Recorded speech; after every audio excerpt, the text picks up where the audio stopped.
봉독하였던 하나님의 말씀을 이어서 7장 15절부터 29절까지 말씀을 다 함께 봉독하도록 하겠습니다. 15절부터 29절까지 말씀입니다. 다 같이 봉독합니다. 시작.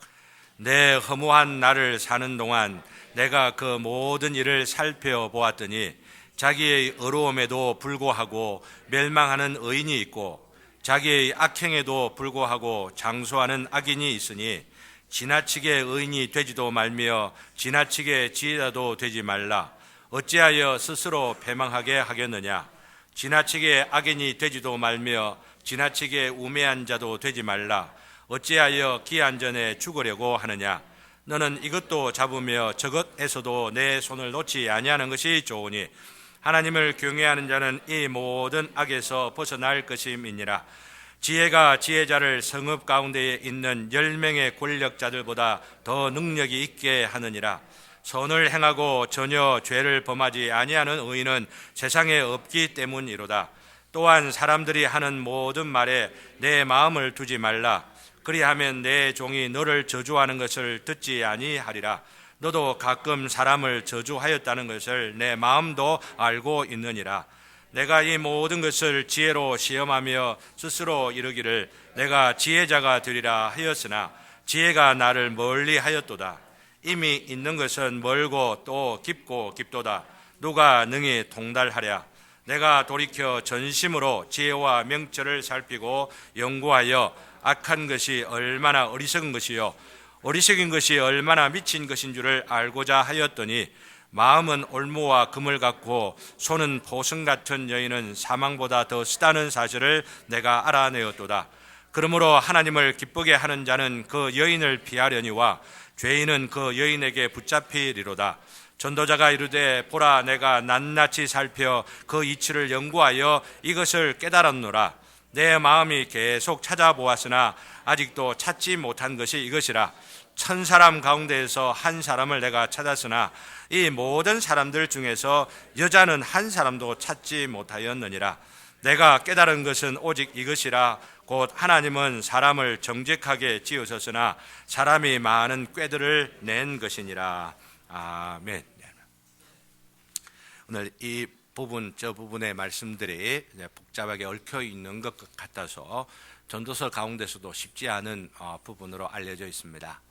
이 부분들을 정리하면서 오늘 제목을 정하였는데 잊어버리지 않았으면 좋겠다 싶어서 번역되어져 있는 오늘 성경 구절 그 자체를 두고 제목을 정하였습니다. 한번 따라하겠습니다.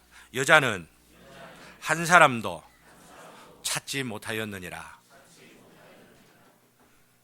무슨 뜻일까요? 여자는 한 사람도 찾지 못하였느니라.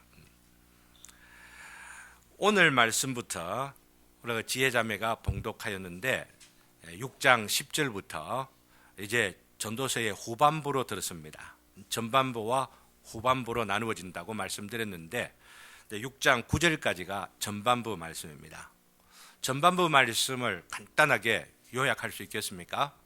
헛되고 헛된 인생 가운데에서 하나님을 만나고 하나님을 중심하여 살아가게 됨으로 인하여서 참된 기쁨과 즐거움을 누리며 살아갈 수 있다. 이게 핵심이라.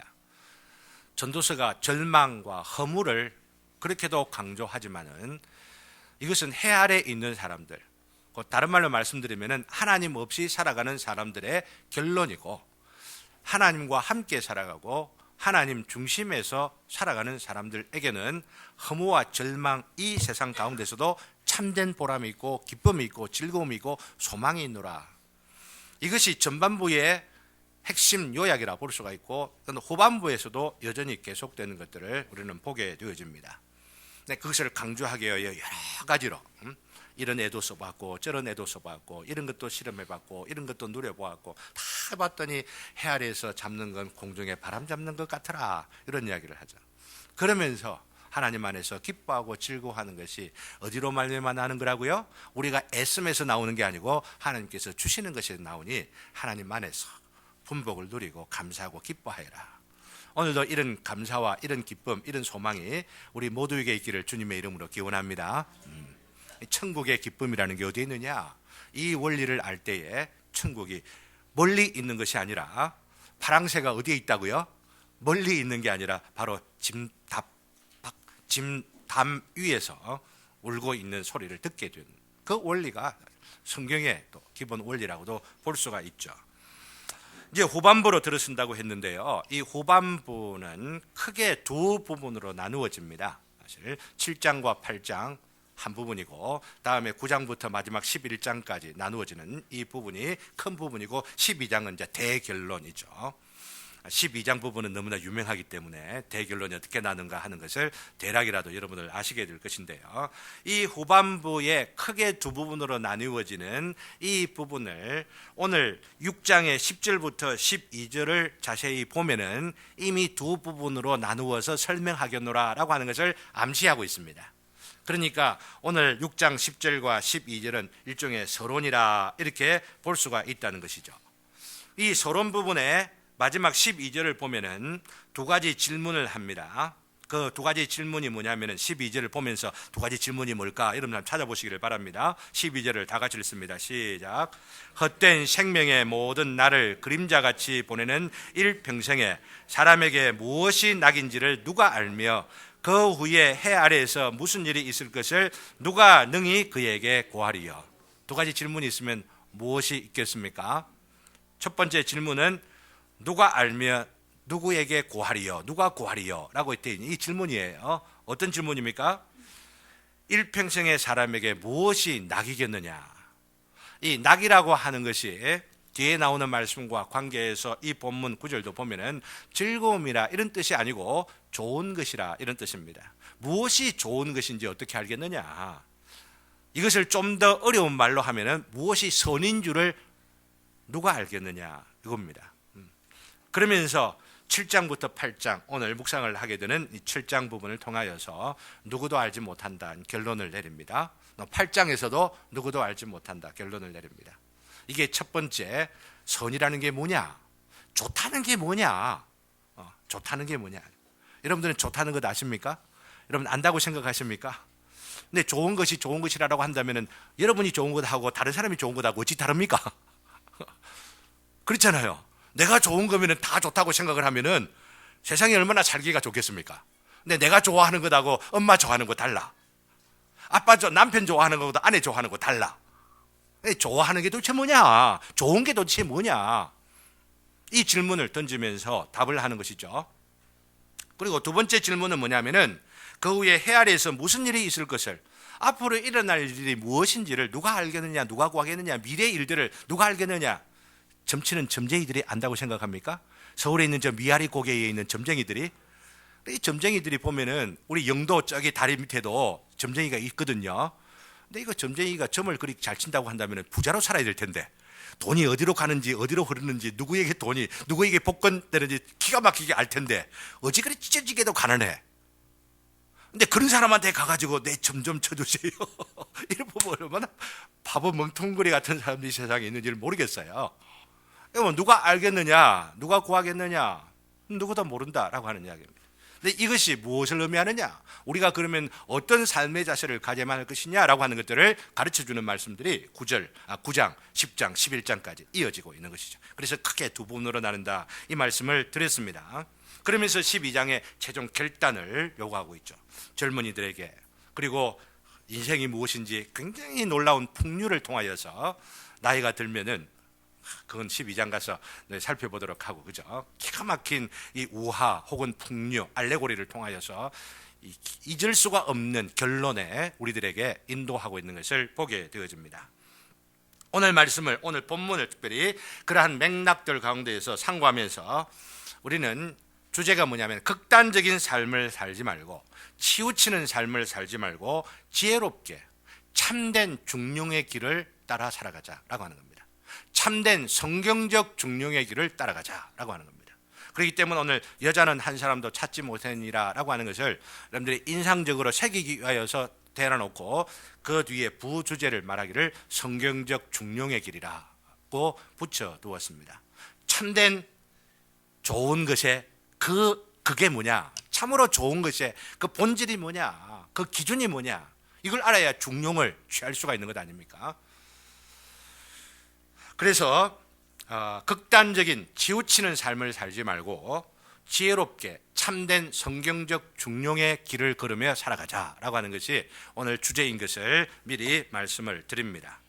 무엇보다도 6장 서론 부분에 있어서 12절을 말씀드렸습니다마는 10절, 11절을 보며 앞으로 계속 반복되는 너무나도 중요한 메시지가 있기 때문에 이것을 10절부터 11절을 잠시 살펴보려고 하는데, 그게 뭐냐면 한마디로 이야기하면 하나님의 주권입니다. 하나님께서 살아계시는 것뿐만 아니라 이 세상에 일어나는 그 어떤 일이라 하더라도, 혹은 불의처럼 여겨지는 거라 할지라도 우리가 보기로는 세상에 이런 일이 있을 수가 있느냐라고 하는 그런 일들도 하나님께서 지혜로 섭리하시고 능력으로 주관하신다라고 하는 것, 이걸 지금 첫 번째 서론의 선언적으로 이야기를 하고 있는 것이죠. 네, 하나님의 주권이라고 말합니다. 바로 이 주권을 설명하고 있는 10절 말씀만 보시기를 바랍니다. 이미 있는 것은, 우리 10절 다 같이 읽습니다. 시작. 이미 있는 것은 무엇이든지 오래전부터 그의 이름이 이미 불린 바 되었으며 사람이 무엇인도 이미 안 바 되었나니 자기보다 강한 자와는 능히 다툴 수 없느니라. 번역을 해놓은 것 보면 무슨 말인가 잘 안 들어옵니다. 이미 있는 것은 존재하는 모든 것을 말합니다. 이 세상에 눈에 보이는 것, 보이지 않는 그 모든 것들을 말하는데, 바로 그것들이 이름이 다 불리운 바 되었다라고 하는 것은 그것의 본질이 무엇인지, 바로 그 어떤 일들이 왜 지어졌는지 이런 것들이 다 하나님께 알려진 바 되었고, 혹은 사람에게도 필요한 부분들은 다 알려져 있다라고 하는 것을 여기 말하는 것입니다. 사실 사람에게 맡겨져서 통치가 되고 위임받아서 지배하도록, 생육하고 번성하도록 이 세상에 존재하는 것들이 다 지금 만들어져 있는 것이죠. 그리고 하나님의 섭리 가운데 그것이 운행되어지면서 어떻게 활용할 것이냐. 여러분들 보십시오. 앞으로도 우리가 모르는 것들이 엄청나게 더 많이 발견될 것입니다. 100년 전만 해도 원자가 있는 거, 전자가 있는 거 제대로 알았습니까? 어째 이 조그만 이 물질 안에 나누면은 이 조그만 이 원소 조그만 것 이 하나가 세상을 폭발시켜버려 없앨 수 있는 파워를 가지고 있는 그 무엇이 존재한다고 하는 것들을 누가 어떻게 알았어요? 그렇지, 여러분들 한번 보십시오. 사람들은 그것을 만드는 것들이 너무나 복잡해가지고 플루토늄이니 거대한 공장을 만들어가지고 그 힘을 이렇게 행사할 수 있도록 하지만은, 하나님께서는 이 진작에 다 만들어 놓아서 본질이 뭔지 성질이 어떤 것인지 다 알고 있어 하나님의 때에 그걸 하나하나씩 보여주시는 거예요. 하나하나씩 하나님의 그때 하나님의 역사를 통하여서 이루어가실 영광을 받으시기 위해서 하나하나 우리 인간의 지식에 좀 진보가 있도록 만들고, 또 그러면서 뭐라든 미지의 영역이 이런 것도 있구나 생각을 하고 있는데, 착각하는 게 뭐야? 인간이 이걸 만든 것처럼, 자기가 창조한 것처럼, 그래서 착각함으로 인하여 하나님이 계시지 않는 것처럼 생각하는 어리석음이 우리 시대의 큰 어리석음 가운데 하나라고 하는 거죠.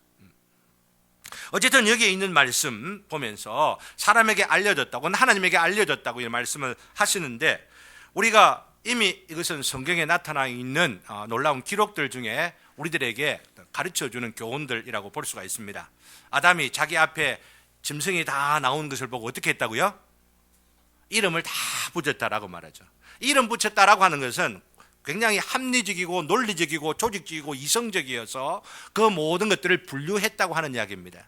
여러분들은 린네라고 하는 사람이 다 생물을 분류표 만들었다 이런 식으로 이야기를 하지만, 훨씬 이전에 하나님께서는 사물들을 보면서 어떤 성격과 어떤 특징들을 따라 분류되어야 하는지를 인류가 이미 태초부터 알고 있었다라고 하는 것을 보여주는 겁니다. 오해하지 마십시오. 그 이름을 어떻게 붙였냐, 우리가 코끼리 하듯이 아담도 코끼리라고 했는지, 아니면 엘리펀트라고 했는지, 아니면 뭐라고 했는지 누가 그걸 몰라. 그게 중요한 게 아니에요. 아담이 갖고 있는 그 능력이 무엇이냐, 그 아담으로 말하면 인간이 갖고 있는 세상 사물에 아무리 복잡한 것들이 있어도 파악하고 분석하고 그것을 정리하고 그러면서 활용할 수 있는 능력을 주셨다라고 하는 것이죠. 그렇지 않은 것이 이 세상에 아무것도 없다라고 하는 이야기입니다. 그러니 세상을 보고 두려워하고 이 세상의 것들을 보고 어이구야 어떨까 막 이러면서 두려워하고 공포 가운데 있는 것은 어리석음 가운데 어리석음이죠. 모든 것들이 다 우리들에게 알려질 것이고 알려질 수 있도록 지금 우리 눈앞에 혹은 감춰져 있기도 하고 펼쳐져 있기도 한데, 결론이 뭐냐 하면은, 그죠? 그 모든 것들을 하나님께서 다 주셨음에도 불구하고 그것을 관리하고 지배하고 통치하고 다스려야 할 사람이 어떠냐라고 하는 거죠. 사람이 부패해 있다라고 하는 얘기예요. 이 자연 앞에서, 이 물질 앞에서 두려워하고 눈이 또한 가리워져서 그 본질과 주어져 있는 위치를 알지 못한 채로 이 물질들을, 이 자연들을 오히려 신으로 삼고, 혹은 그 물질들을 활용하고 사용해 가고 있는 인간을 신인 것처럼 생각하는 이런 부패들이 누구에게 있어? 사람에게 있다라고 하는 이야기죠. 이것을 결론 짓는 것이 오늘 7장 마지막 부분입니다. 6장 처음부터 이 7장 마지막까지 읽은 내용이 바로 이것입니다. 7장 29절을 한번 보세요. 29절요. 29절 다 같이 읽습니다. 시작. 내가 깨달은 것은 오직 이것이라. 곧 하나님은 사람을 정직하게 지으셨으나 사람이 많은 꾀들을 낸 것이라. 하나님께서는 모든 만물들, 모든 존재하는 것들을 합당하게 지으시고 좋다 이렇게 하셨는데, 선하다 하셨는데, It's very very good 이렇게 하셨단 말이에요. 그렇게 하셨는데 사람이 어찌 됐다고요?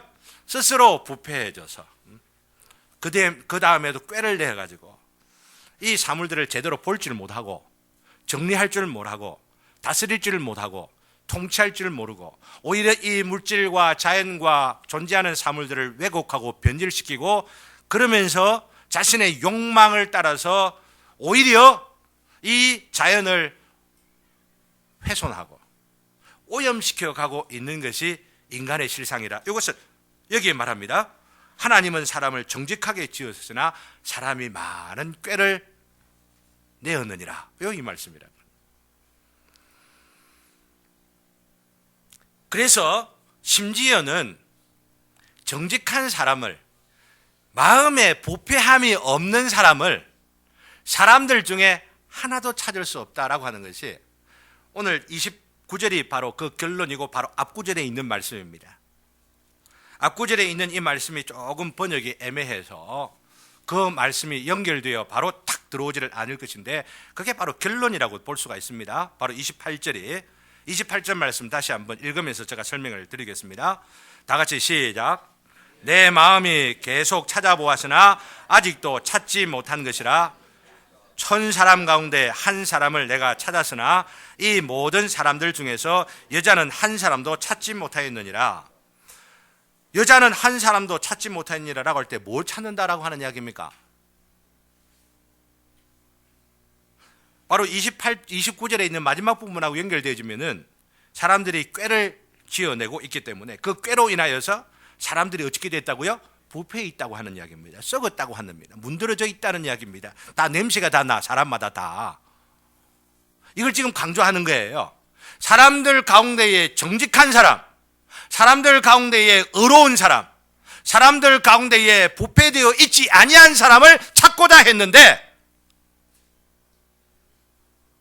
1000사람 가운데 한 사람을 찾았다라고 말하죠. 있죠? 이건 1000사람 가운데 한 남자를 찾았다라고 말합니다. 원어가 그렇습니다. 한 남자를 찾았는데 모든 사람들 중에서 정직한 여자는 한 사람도 없더라. 이렇게 말하고 있어요. 아이고 세상에. 1000사람 중에 한 사람 남자는 찾았다라고 말하고 1000사람 중에 한 사람 여자는 없다고 말하니까 여자가 더 못됐는가? 성경을 그렇게 보면 안 돼요. 이건 표현 어법이에요. 히브리의 문학적 서술법이라고 하는 이야기입니다. 다른 말로 말하면은 사람들 가운데, 인종, 종자들 가운데는 아무도 없다라고 하는 이야기입니다. 이거 강조하기 위하여서 지금 1000사람의 남자 하나, 여자 중엔 아무도 없다 이렇게 이야기를 하는 거예요. 무슨 말 아시겠습니까? 이 구절을 보고 야, 남자는 그래 또 뭔가 좀 나은 것 같고 여자는 뭔가 좀 남자보다 좀 더 부패해 있는 것처럼 생각을 하지 마시라, 이 말씀을 드리고 싶다고 하는 겁니다. 누구도요? 남자도 썩었고 또 남자가 썩은 것처럼 여자는 더 썩었고 저 참 남자도 여자도 다 썩었다. 이거 지금 이야기하는 거죠. 이런 선언이 사실은 너무 좀 야박한 선언처럼 생각되어집니까? 사실요, 간혹은 이야기하지만은 제가 우리 집 사람 마음속을 모르기 때문에 삽니다. 결혼한 사람은 압니다. 무슨 말인가? 집사람도 내 마음속에 그 밑바닥 속에 빼까닥하면은 성령 충만할 때 너무 좋지. 하나님의 영이 나를 붙잡아 있을 때는 너무너무 좋은데 그 영이 잠시라도 역사하셔서 나를 붙들지 아니하면은 그 안에 들어보면 못 살 거야. 결혼한 사람은 고개를 끄덕끄덕합니다. 결혼 안 한 사람 잘 몰라. 그래도 우리가 같이 살 수 있도록 하게 하신 게 얼마나 감사한 일입니까? 그죠? 이게 은혜예요. 이게 은혜예요. 다 알지 못하고 모른 채로 살아갈 수 있도록 하게 하신 거. 그러면서도 서로 사랑하면서 사랑의 마음을 그래도 느낄 수가 있는 것. 이게 얼마나 감사하고 얼마나 은혜가 되는지를 몰라요. 그래서 하나님께 참 섭리가 참 놀랍다 이런 생각들을 하게 하는 거죠. 어떨 때는 감추어 두시고 모르게 하시고, 그렇죠? 필요한 것 있으면은 알게 하시고 그러시는 우리 하나님, 이것을 성경에서는 너무너무 강조하고 있어요. 전도서를 보면서 이 표현이 굉장히 시적이기 때문에 뭔가 새롭다 이렇게 생각하는지 몰라도 그렇게 반복해서 들었던 신약 성경의 메시지를 보면은 똑같은 동일한 진리를 선포하고 있다고 하는 겁니다. 생각나는 구절 계십니까? 로마서 3장 10절을 보면은 바울 사도가 이방인도 하나님 앞에 의롭지 못하고, 그렇다고 해서 유대인도, 하나님의 말씀을 받은 유대인도 하나님 앞에 의롭다고 할 수 없는 것을 종합하면서 구약의 성경을 인용하는 가운데 뭐라고 선언하고 있습니까? 기록된 바 의인은 하나도 없으니 하나님을 찾는 자도 없도다, 이렇게 말하고 있습니다. 아니, 이 세상에 보면은 하나님 찾는 사람들이 많잖아요. 여기도 보면은 하나님 찾는다고 신전 세우고, 여기도 보면은 돌무더기 이래 해가지고 뭔가를 찾는 이런 것도 있잖아요. 예. 그러나 그 찾음이 진정 하나님께서 찾는 그 심령을 가지고 자신의 이익과 평안과 위로와 어떤 것 무엇이 하나님의 영광 그 자체를 위하여서 의로움으로 하나님을 찾는 심령이 있느냐 하면은 그렇지 않다라고 하는 이야기입니다.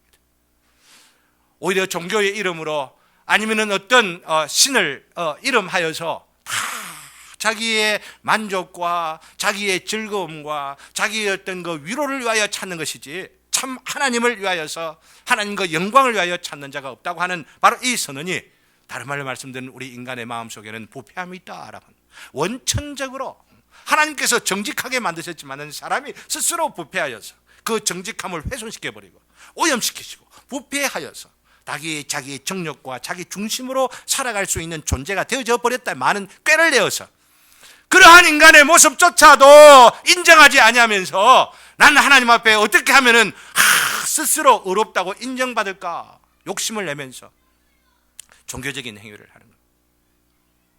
그게 인간이고 그게 접니다. 은혜 없으면 이 모습을 보지 못하는 것이고, 하나님께서 깨닫게 해주시는 것이 없으면은 이 진리 앞에 인간의 절망과 그 부패함으로 참회하고 주님의 은혜를 구하는 마음을 갖지 못하는 겁니다. 하나님께서 깨우쳐 주실 때 이것을, 인간의 실상을 제대로 알면서 하나님의 은혜로, 그리고 그 은혜의 정점에 있는 십자가를 발견하고 그 십자가 앞에 우리 자신을 내어놓고 변화되어지는 놀라운 인생을 살아갈 수 있게 되어지는데, 이 놀라운 인생이 우리에게 주어진 줄 알고 감사하시는 분들 되시기를 바라고, 이 놀라운 인생의 변화가 있게 되기를 주님의 이름으로 기원합니다. 원래 이야기를 하고 있는 바로 이 사실이죠. 모든 인간이 근원적으로 부패하였고 원죄의 상태에 있음을 이 전도서에서는 보다 더 시적으로 묘사하고 있는 표현이 바로 천사람 중에 한 사람도 없고 여자 중에는 찾지도 못하였느니라, 이렇게 표현한 것이다라고 하는 거예요. 다시 한번 강조합니다. 성경은 결코 남녀 차등을, 불평등을 조장하지 않습니다. 우리 모두가 하나님 앞에 벌거벗은 인생으로 인정해야 할 그 원래 이런 어떤 부패한 상태를 고발하고 있다라고 하는 것입니다. 그렇기 때문에 그 결론이 뭐냐, 이게 중요하죠. 그 결론이 뭐냐면은 바로 그 결론이 10장 그 뒷부분에 나오는 것입니다. 자기보다 강한 자와는 다툴 수 없는 줄 알았다. 자기보다 강한 자와는 다툴 수 없느니라 라고 하는 말씀이 이 결론이에요. 자기보다 강한 자가 누굽니까? 하나님을 두고 말합니다.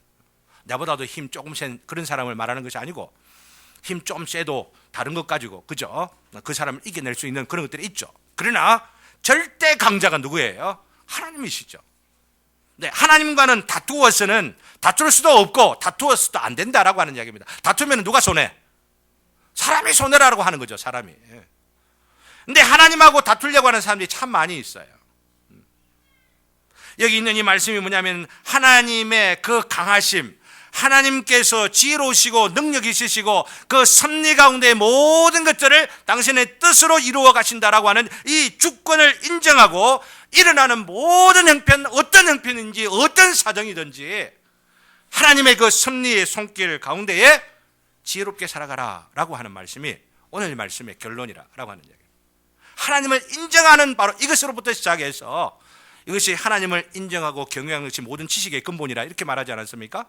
그리고 하나님을 인정하게 되어지면은 우리에게 일어나는 모든 사정과 형편들 속에서 지혜가 무엇인지를 참으로 알게 되고 그 지혜를 따라 살아갈 수 있다라고 하는 것이 오늘 주어지는 교훈이라고 하는 것입니다. 그러니 우리가 가지고 있는 지혜조차도 하나님 없이는 지혜가 아니다라고 하는 것을 알고, 지혜의 한계 가운데에서 겸손하고 그 겸손함으로 상황을 잘 파악해가지고 지혜롭게 행하라라고 하는 이 말씀을 오늘 이 본문의 핵심 부분이라고 말 수 있는데요. 먼저 7장 1절부터 12절까지가 지혜롭게 살아라 라고 말하는 부분입니다. 근데 지혜긴 지혜인데 상대적인 지혜입니다. 상대적인 지혜. 하나님 없이는 이 지혜조차도 지혜가 아니라고 볼 수가 있는 것인데, 그러나 인간 세상에서 보다 더 지혜로운 그 삶을 살기 위해서는 최소한 이런 일들을 기억해라 라고 하는 이야기죠. 7장 1절에 보면 좋은 이름이 좋은 기름보다 낫고 잘 사는 것보다도 더 명예로운 삶이 더 낫다라고 하는 이야기입니다. 그러나 그 명예로운 삶과 더불어서 죽는 날이 출생하는 것보다 나으니라 이렇게 말하고 있습니다. 그리고 그 뒤에도 비슷합니다. 슬픔이 무엇보다 나아요? 2절에도 유명한 것이 있죠. 초상집에 가는 것이 잔치집에 가는 것보다 낫다. 이런 교훈들. 슬픔이 웃음보다 낫다. 얼굴에 근심하는 것이 마음에 유익하기 때문이니라. 이런 말씀들을 통하여서 우리가 이 세상 가운데 지혜롭게 살아가는 삶의 모습이 어떠하냐 하는 것을 그 특징적으로 강조하고 있습니다. 근데 이 강조 가운데 특별히 우리가 기억해야 할 것은 현대인들이 지혜롭다고 생각하는 것하고는 거꾸로 되어 있는 거죠. 우리들이 지금 일상생활들 가운데서 TV라는 이 미디어를 통하여 아니면 잡지를 통하여 우리가 살아가는 인간관계에서 지혜로운 게 뭐라고 말합니까? 웃으면서 사는 거야. 웃으면은 복이 와요. 그래서 주말마다 개그 프로그램들이 TV에 그 황금 시간들이 다 있고, 그죠? 그래서 어떻게 하면은 웃는 이 재주를 또 혹은 웃을 수가 있는지 생각하며 웃기는 것들을 훈련하는 그런 어떤 프로그램들도 있게 되죠. 근데 그것하고 비교를 하면은 완전히 반대가 되어 있는 것을 여러분들은 보면서 성경이 무엇을 우리에게 가르치고 교훈하고 있는지를 보아야만 합니다. 웃는 것 자체를 결코 성경에서는 반대하지 않습니다. 그러나 그 웃는 바로 그것 자체가 행복을 가져다 주는 것이 아니고, 또한 웃으면서 하루 종일을 배가 터지도록 웃으면서 산다고 할지라도 그것이 참된 지혜의 길은 아니다라고 하는 것들을 보여주는 것이에요. 저는 우리 교회 성도들이 많이 웃기를 바랍니다. 미소가 있기를 바라요. 이래 가지고 남들이 보면은 무슨 일, 싸우다가 왔나 이런 어떤 얼굴들이 아니었으면 참 좋겠어요. 그래서 미소 연습 한번 해봅시다. 지혜가 웃는 모습이 얼마나 이쁜지 몰라. 오랜만에 감기 독감이 있어가지고 지난주에 한 주간 안 봤는데 금요일 날 딱 보니까 얼마나 반가운지 막 그냥 뻘것 안고 싶더라고. 부담스러웠는지 몰라. 그렇게 하나 그냥 그리 좋아요. 웃는 모습들, 그죠? 옆에 하는 분들 보고 한번 웃어 좀 주세요. 웃어주세요. 서로 우리 웃읍시다. 이렇게 웃으면서 위로하고 격려하는 거 너무너무 중요합니다. 우리 교회 성도들이 그러기를 바랍니다. 그러나 이 웃음 뒤에 얼굴에 가면만 쓰고 웃는 얼굴에 가면만 있고 속에는 오히려 막 딱 뭔가 뒤통수 한번 치겠다라고 하는 음모가 있다고 한다면 그게 뭐가 웃음이냐, 뭐가 행복이냐, 이거 지금 이거 이야기를 하는 거예요. 오히려 그렇게 하는 것보다도 내 삶에 참된 이 의미와 기쁨과 즐거움이 무엇인지를 고민하면서 진지하게 일 찾으려고 하는 바로 그런 어떤 그 애씀을 여기에 오늘 오히려 더 지혜롭다 이야기를 하고 있는 것이다 라고 하는 것입니다. 그래서 겉으로만 웃지 마시고 속과 겉으로 다 웃으시고 다 즐거워하시고 기뻐하심으로 인하여, 여러분들 아십니까? 속으로 많이 우는 사람은, 다른 말로 말씀드리면 혼자서 많이 우는 사람은 사람들이 있을 때에 웃을 수가 있습니다. 혼자서 하나님 앞에서 고뇌하고 고통하고 그러면서 기도하는 그 사람들은 사람들이 있을 때에 막 그 고민 혼자 이 세상에 있는 거 다 지는 것처럼 자기가 십자가 지고 살고 살아가는 것처럼 그렇게 안 한다라고 하는 이야기입니다. 제가 원하기로는 그래요. 기도를 드릴 때에도, 공예배 기도 드릴 때에도 나는 감사, 기쁨, 즐거움 이걸 우리가 공예배 때 드리고 혼자서 기도할 때 상기도하고 이럴 때는 온 세상 죄를 다 안고 그렇게 기도하시라라고 하는 이야기입니다. 그러면 우리 주님께서 주신 이 교회를 통하여서 우리가 치료되어지는 힐링 커뮤니티가 될 거예요. 치료하는 공동체가 될 줄로 믿습니다. 그렇다고 해서 속으로 앓고 고통하고 이러다가 너무 절망하지 마시고, 그런 어려운 문제들이 있으면 또 목사님에게 이야기도 하시고 이러면 같이 기도해 주세요. 이러면서 또 서로가 기도하는 그런 어떤 우리 모임들이 됐으면 너무나 좋겠는데요.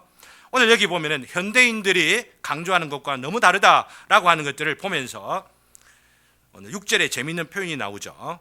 6절 말씀 보면 우매한 자들의 웃음소리는 솔밑에서 가시나무가 타는 소리 같으니 이것도 헛되니라. 지난 주일에 윤 전사님께서 주일학교 이렇게 설교를 하면서 가시나무가 뭔지 이렇게 보여주셨죠. 그죠? 떨기나무라고 말하는 게, 떨기라는 말은 이게 모여 있다라고 하는 것이고 가시나무 떨기가 되는 겁니다. 떨기는 나무가 아니고 원래는 가시나무입니다. 가시나무가 이렇게 뭐라고 하나 이렇게 뭉쳐 있는 바로 이거. 여러분들 보셨지 않습니까? 이걸 갖다가 불에 한번 붙으면은 금방 그냥 사라져 없어져 버리게 되어지죠. 장작이나 막 굵은 나무가 돼야 오래오래 좀 타고 이러는데, 이상하게 가시나무 이 떨기 가운데서도 불이 붙었는데 안 타니까 신기하고 희한한 것 아닙니까? 그거 지난 주일에 우리 주일학교 때 묵상을 한 것인데요. 오늘 여기 보면은 우매한 자들의 웃음소리는 솔밑에서 가시나무가 타는 소리 같으니 순간적이다라고 하는 이야기입니다. 그러고 나서 뒤로 돌아서면은 허전하고, 여러 번 말씀드립니다만 개그맨들이 사람들을 웃기려고 애를 쓰지만은 웃기려고 하는 그것이 얼마나 고통스러운지 몰라. 그리고 웃기려고 했는데 안 웃으니까 청중들이 막 그러고 막 하면은 쫓겨나고 목 잘리고 막 그냥 뭐 밥 못 먹을까 싶어가지고 얼마나 안달부절인지를 몰라요. 불쌍해. 피에로처럼 사람들 웃기기 위해서 그 몸부림치는 그 모습들을 보면 나는 안 웃겨요. 솔직히 불쌍하게 여겨져. 같이 웃으면 그게 똑같은 거야. 때로는 보고 스트레스도 풀고 이래 해야 되지만은 스트레스 문제가 나왔으니까요. 물질적인 부와 풍요와 편리로 치자 보면은 어느 시대보다도 스트레스가 없어야 할 현대 생활입니다. 그렇지 않습니까? 옛날 원시인들 불 하나 없으면은 그거 꺼지지 않도록 하기 얼마나 보존하려고 막 그냥 이렇게 초병을 쓰고 막 돌아가면서 이렇게들 하잖아요. 근데 요즘 뭐 그런 걱정이 어디 있어? 다 가면 쫙 오고 막. 근데 이사를 하게 되어서 주택하고 아파트하고 다른 게 그거더라고요. 이 아파트는 전체 다 관리해 주니까 뭐 불 꺼지고 뭐 이 불 얼고 이런 거 신경 안 써도 되는데, 지금 막 그냥 물이 얼고 이러면 큰일 나니까 지금 얼마나 신경 써야 되는지. 불 하나도 마찬가지다라고 하는 이야기입니다. 그래, 이 현대의 생활들 해가면은 이 너무나 편리한 어떤 시스템들을 통해서 스트레스를 안 받아야 되잖아. 근데 어느 시대보다도 스트레스로 인하여서 정신병이, 신경증이, 그리고 그것으로 자살하는 사람들이 많은 시대가 언제예요? 현대야. 지금 현대. 시대가 문제예요? 아니면은 현대인들이 어찌 된 거예요? 아셔야만 합니다. 우리가 현대인이라고 한다면은 우리가 그만큼 연약해지고 허약해져 있다라고 하는 얘기예요. 감사할 줄 모르고 권리만 찾다 보니까, 누릴 것만 생각하다 보니까 우리가 얼마나 감사할 것들이 많은데도 불구하고 그것을 볼 수 있는 능력이 없고, 조금만 어려워도 그것을 견뎌낼 수 있는 내성이 없어 사라져 버리고 있는 거예요. 네, 그런 줄 알고 스스로 어떨 때는 불편해지는 운동도 필요한 겁니다. 스스로가 불편해지는 운동이 필요한 거예요. 그래서 기윤실에서, 제가 기윤실에 조금 봉사를 하고 이렇게 하지 않습니까? 거기에 불편해지는 운동을 하는 거예요. 스스로 불편해지는. 그러니 오늘 화장실에 물이 마침 이렇게 나와서 다행인데, 지금 어떻게 처리된지를 모르겠어요. 물이 팍팍 지금 안 나가. 이게 지금 얼어가지고. 그래서 우리 김 지사님께서 예배 드리기 전에 이거 어쩌냐 하면서 해결됐어 라고 하는 말까지는 들었는데, 어쩐 일을 확인을 하지는 않았습니다만은 조금 불편한 일이 있어도, 그죠? 그걸로 인해서 불편하고, 뭐 교회가 왜 이래? 막 당신은 난 딴 교회 갈 거야. 뭐, 이렇게들 하지 마시고, 마음 가운데에 이런 불편을 통해서 내가 할 일이 뭔가, 내 기도 제목이 뭔가, 이거 미리미리 어떻게 살펴야 될 일이 뭔가, 이런 마음들로 성숙해지시기를 주님의 이름으로 기원합니다. 예입니다, 예. 이거 외에도 다른 여러 가지들이 많이 있겠다고 하는 이야기입니다. 현대인들 이야기를 하다 보면 특별히 더 조급해져 있는 모습들을 우리가 생각해 보면서, 오늘 말씀이 너무나 실감나요. 10절 같은 말씀이 얼마나 실감나는지 모릅니다. 옛날이 오늘보다 나은 것이 어찌미냐 하지 말라. 이렇게 묻는 것은 지혜가 아니니라 라고 말합니다. 이 말씀이 뭐냐면, 현재 오늘 일어나는 일들이 만족스럽지 못해서 옛날이 더 나았다. 아하, 옛날이요. 뭐 이런 노래를 부르는 줄. 옛날로 돌아가고 싶다고 생각하는 바로 이 마음들이 그저 단순한 향수의 마음이 아니라 지금 현재가 너무 불평스럽다, 저는 불만스럽다라고 하는, 원망이 터져 나오는 겁니다. 그런 말 하지 말아라 라고 하는 이야기죠. 지금요, 무슨 말 아시겠습니까? 이런 상황과 현실을 인도해 오신, 섭리하신 그 하나님에 대한 불만과 불평이 표출되는 것이다 라고 하는 이야기죠. 그래서 13절을 보십시오. 다 같이 읽습니다. 13절 참 중요합니다. 13절 다 같이 시작. 하나님께서 행하시는 일을 보라. 하나님께서 굽게 하신 것을 누가 능히 곧게 하겠느냐. 하나님께서 행하시는 일을 보면은 때로는 하나님께서 굽게 해놓은 일이 있다고 하는 이야기입니다. 굽게 해놓은 일이 뭐겠습니까? 여러분들이 보기에 이 세상이 왜 이렇게 돌아가는 거야? 이 세상이 왜 이렇게 아름답지 못한 거야? 왜 이렇게 조화롭지 못하고? 뒤에 얘들이 나옵니다. 이런 여러 일들이 있기 때문에 그 예가 바로 나오니까 뒤에 말씀드리도록 하고, 14절을 바로 보면은, 그렇기 때문에 이 곱게 되는 이 현실 가운데에서, 그리고 불의가 혹은 불법이 아니면은 고난이 아니면은 형통치 못한 일들이 있게 되어질 바로 그때에 우리가 어떻게 살아야 되느냐? 14절의 말씀을 보니, 형통한 날에는 기뻐하고 곤고한 날에는 생각 좀 해라 라고 하는 이야기. 되돌아보아라 라고 하는 이야기죠. 무엇 때문에, 어떤 일로 인하여서 이런 일이 생겼을까 생각하면서 하나님을 바라보아라 라고 하는 이야기예요. 이게 하나님께 굽게 하신 것이 무엇인지를 주목해 보고자 하면은, 현실 속에 있는 이해되지 않는 역설적이고 모순되어졌다고 여기지는 바로 그런 일들, 그런 일들도 누가 하셨다고요? 하나님께서 하신 일이라 라고 하는 이야기. 그래서 그 구체적인 예를 15절에 보면은 구체적인 예까지 설명을 해놓고 있습니다. 15절에 구체적으로 설명을 하고 있죠. 다 같이 읽습니다. 시작. 내 허무한 날을 사는 동안 내가 그 모든 일을 살펴보았더니 자기의 의로움에도 불구하고 멸망하는 의인이 있고 자기의 악행에도 불구하고 장수하는 악인이 있는 것이라. 이건 뭐 예 안 들어도 얼마나 많습니까? 지난 주일에 참 슬픈 일을 하나 경험했는데요. 참 제가 신실하게 여기는 참 후배가 있습니다. 저의 그 학부 후배인데 참 신실해요. 제주도 가서 살고 이번에 장로 안수를 받았습니다. 그러는데 그 친구에게 이쁜 딸이 있어요. 27살 먹었어요. 한동대에 나와가지고. 그러면서 지금 직장 생활을 하는 가운데에 죽었어요. 근데 그 죽은 것이 전혀 아빠가 생각하기로는 자살할 이유가 없는데 자살한 걸로 판정이 났어요. 그래서 장례식을 일단은 치르고 나서 문제를 해결하기 위해서 또 고군분투해야 할 일들이 남아있는 것을 보고 위문하고 돌아왔습니다. 이분과 관계 뒤에 조금 말씀을 드리도록 하고, 이런 일들이 비일비재한 게 우리들 현실이에요. 그죠? 아주 신실하게 기도 생활하고 열심히 교회를 다니고 이러는데 때로는 그 자녀들이 망나니가 돼가지고 어떻게 기도하는 인물, 바로 그 성도의 그 가정에 아픔을 줬는가, 이런 일들이 우리들 가운데 많이 있잖아요. 그런데 우리가 한 번으로 판단해서는 아니 되죠. 정직하게 의롭게 정말 깨끗하게 살려고 했는데 직장에서 그냥 끊기게 되는 일들이 있고, 모사를 부려가지고 막 그냥 나쁜 짓들 뭐 다들 하면서도 막 사바사바사바 이런 것들 잘해가지고 그냥 또 막 승승장구 올라가는 일들이 이 세상 가운데 얼마나 많아요. 그 뒤에 우리가 너무나 오해하는 구절이 바로 나오는 이유가 바로 이런 맥락에서입니다. 16절 17절을 보면은 지나치게 의인도 되지 말며 지나치게 지혜자도 되지 말라. 그리고 지나치게 악인도 되지 말며 지나치게 우매한 자도 되지 말라. 이렇게 교훈들을 합니다. 그러니 많은 사람들이 이 구절을 보면 야, 잘됐다, 적당하게 살면 되겠구나, 착해도 그냥 대강 착하고, 악해도 된다는 이야기네. 대강은 막 억수로 악하지는 말고 대강은 악해도 괜찮겠네, 이런 식으로 이 구절을 해석하는 사람이 있다고 하는 이야기입니다. 너무 잘못됐다고 하는 말씀을 드리고 싶습니다. 네, 그런 논리를 가지고 사람들이 말하기를 아이고 교회 생활을 해도 열심을 내서는 안 되고 대강 하면서 교회 생활을 해야지, 이러는 논리도 이런 데서 나오는 거예요.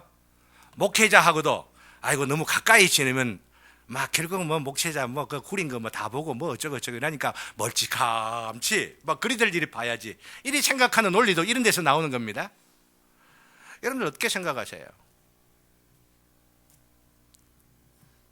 그런 논리를 이 구절을 통해서 정당화시키지 말시라라고 하는 말씀을 드리고 싶습니다. 사실 목회자를 여러분들이 가까이 하셔야 돼요. 교회 생활을 할 때 목회자와 멀리 있다고 하는 것, 대화가 안 되고 있다라고 하는 것은 그 목회자에게도 손해고 본인에게도 손해입니다. 목회자를 가까이 하시다가 못된 거 있잖아요. 부패한 거 있잖아요. 1000사람이 한 사람도 찾지 못하는데 저도 그 사람 가운데 한 사람 되질 않겠습니까? 그럴 때에 우리가 인생임을 알고 그 인생됨, 그 모습 앞에 하나님 앞에 내어놓고 함께 기도하고 이럴 때 그 사람이 성숙해지는 겁니다. 진짜 교회 생활을 하는 겁니다. 그런 분들의 심령 속에 천국이 있는 겁니다. 가까이 가보니까 뭐 어떻더라 저쩌더라 하지 마시고, 제가 가까이 있으면 얼마나 제가 몸부림치고 힘내는지를 여러분들 한번 보시기를 바랍니다. 저와 더불어서 함께 힘내시기를 바라고, 저와 더불어 함께 못된 것 좀 보면서 그래도 실망하지 않는 그런 성도의 관계, 그러면서 기도해주고 위로할 수 있는 그런 관계 되기를 주님의 이름으로 기원합니다. 오늘 여기 있는 말씀을 보면서 이야기 드리고 싶은 것이 있습니다. 그게 뭐냐면은 이 구절을 통해서 동양 사상의 중용이나 서양 사상에 보면은 아리스토텔레스가 강조했다고 하는 골든 민이라고 했습니다. 골든 민, 황금의 중간이라고 하는 겁니다. 이게 중용으로 우리 한글로는 번역을 하는데, 이런 것하고 기독교적인 그 중용하고 동일하다고 생각을 해요. 그러니 이 극단도 아니고 이 극단도 아닌 수적인, 양적인 그 중간점 있으면은, 평균점 있으면 될 것이라고 생각을 하는데, 동양의 중용이나 서양의 그 골든민이라고 하는 것 자체도 그런 의미가 아닙니다. 얼마나 상황과 형편 그리고 그 맥락 가운데 가장 좋은 것이 무엇인지를 취하여서 그대로 행하라라고 하는 것이 유교의 철학의 중용이라고 하는 것이죠. 굉장히 지혜로운 말입니다. 그러나 문제는, 제가 문제로 생각을 하는 것은 그런 것으로 기독교를 생각해서는 또 안 된다라고 하는 말씀을 또 드리고자 한다라고 하는 이야기입니다. 만일에 동양의 중용하고 서양의 골든민이라고 하는 것하고 일치가 된다면 어떤 사건에 의해서 보는 태도가 가장 적당하고 가장 조화롭고 가장 합당하다고 생각되는 것이 일치가 돼야 되는데, 생각해 보세요. 동양 사람하고 만나갖고 서양 사람 만나갖고 동양의 공자하고 만나갖고 아니면 서양의 아리스토텔레가 만나갖고 가장 이 상황에서 가장 합당한 것이 뭐냐 딱 할 때에 딱 일치가 된다고 생각하십니까? 택도 없는 이야기죠. 그러니 사람이 생각하는 이 중용은 중용이라는 말은 할지라도 참된 중용에 이를 수 없다라고 하는 이야기입니다. 왜 그렇습니까? 이게 중요한 겁니다.